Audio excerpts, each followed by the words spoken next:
Hey guys, welcome back. Today we're going to be looking at our final lesson of our very small unit on sequences. Okay? So today we're going to be talking about recursive rules. Now in the past we have been talking about explicit rules, which give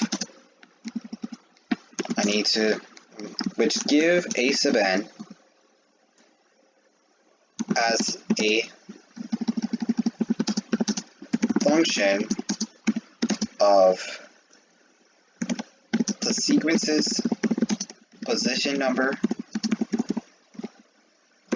n.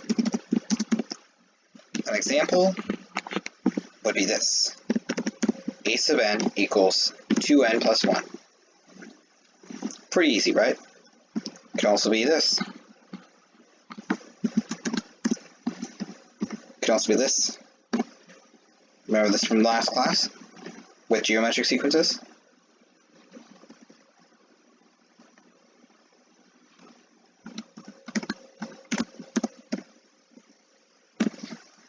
Yeah, remember that? Oh, that little booger, right? Sorry.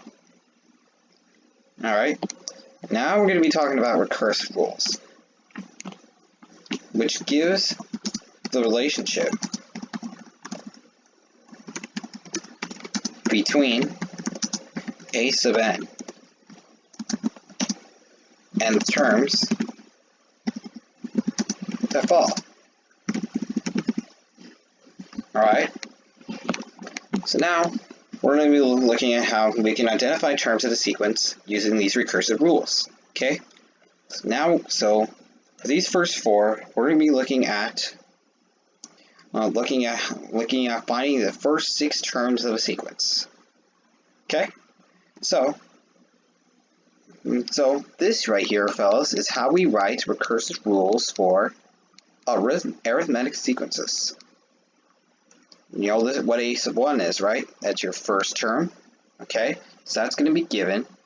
Then you will have this function right here: a sub n equals a sub n minus 1, which is the previous term, and then plus the common difference. In this case, would be 3. Okay, so we are going to need to write the first 6 terms. So it's pretty easy, guys. It's going to be 2. That's your first term that's given, and then our common difference is 3, as shown here. So it's going to be 5, 8, 11, 14, 17. Alright, try this one. A sub 1 equals 0, and a sub n equals a sub n minus 1 minus 8. Okay, pause the video, work this out on your own, then come back when you're ready. Okay, so hopefully you list your first term as 0, that's already been given. Then, as shown right here, this is your common difference, negative 8. So it's going to be subtracting 8 as we go along. And this, my friends, is what you should have got. Alright? Now, we're going to be looking at geometric sequences with recursive rules. So once again, you're going to be given the first term. Now, instead of having an addition and subtraction sign, you're having this as a coefficient of the previous term. Okay? Alright? So that coefficient is going to be your common ratio. Okay?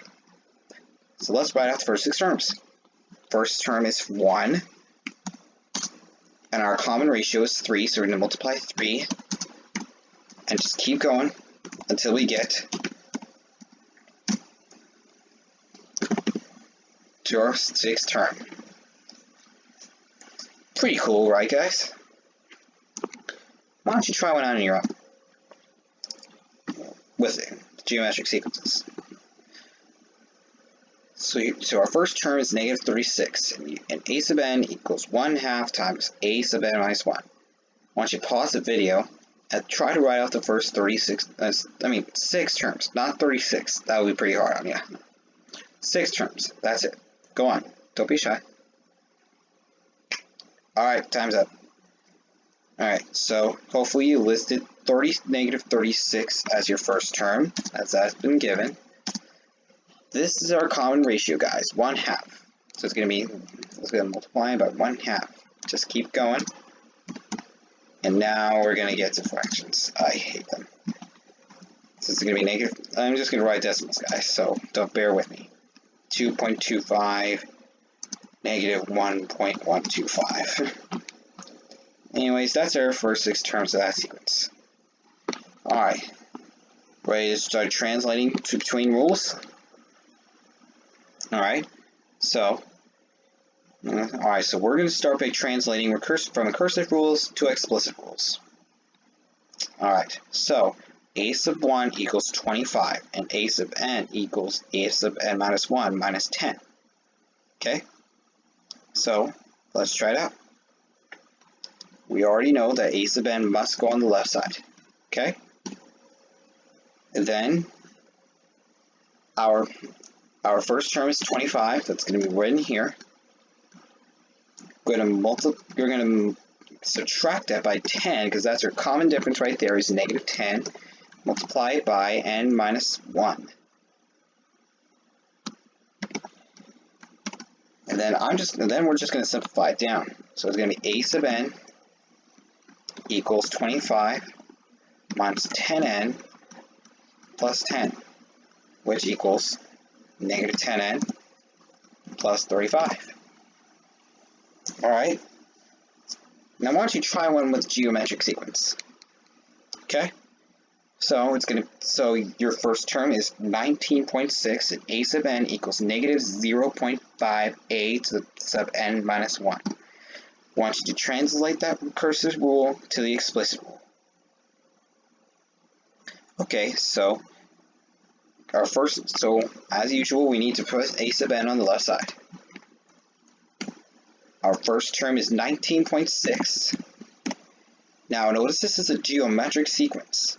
So we need to put the next term in parentheses. It's going to be negative 0.5. That's our common ratio. And then it's all going to be raised to the power of n minus 1.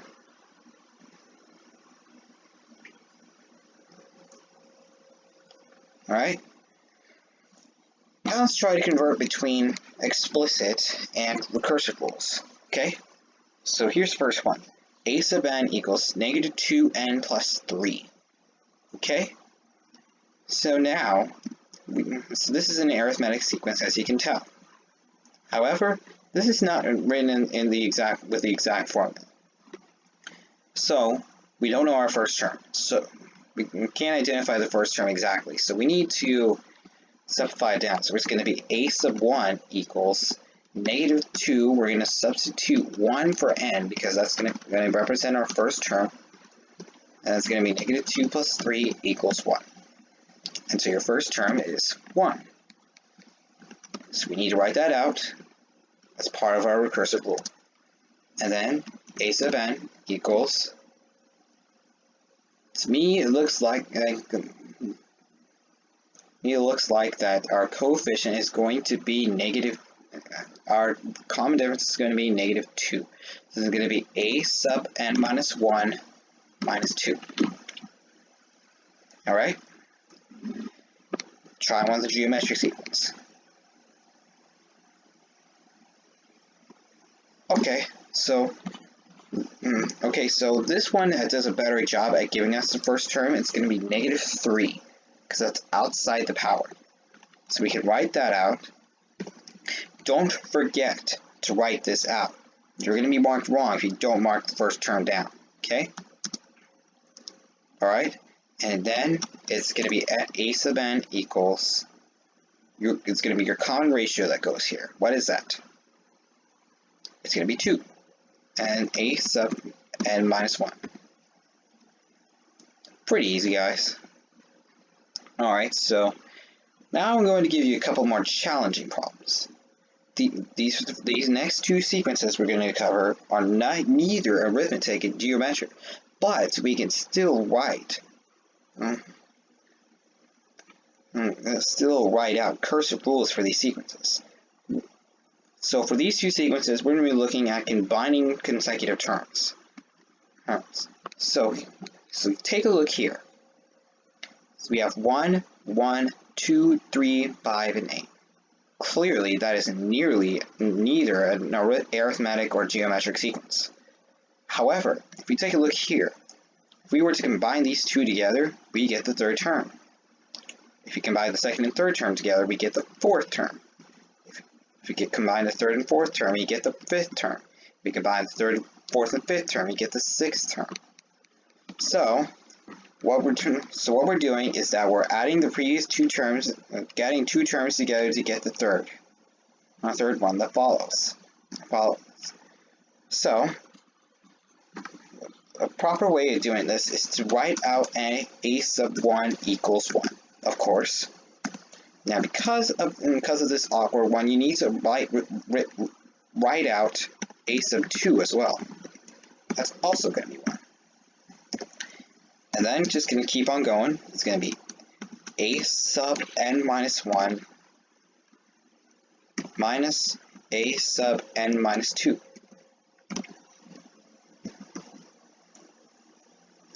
And that's, ooh, don't forget to write a sub n, guys. Alright, same rule, but just a little bit different. See if you can write this one out on your own. Alright, let's give it a shot. So, let's take a look here. Combine first and second terms to get the third. Combine second and third terms to get the fourth. Combine third and fourth terms to get the fifth, and just it's going to keep on going. So, it's just going to be the same thing, guys. It's going to be a sub 5. A sub 1 is equal to 5. A sub 2 is... what the heck? A sub 2 is going to be equal to 6.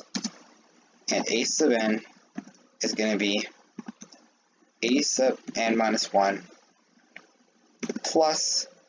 oh, this is supposed to be a plus. Silly me. Oh my god, now I'm really messing up. Sorry guys for the inconvenience. This is how it should be written out, okay? Anyways, thank you so much for... that's it for sequences, guys. It was a really short unit, guys. But it really was only designed to be short.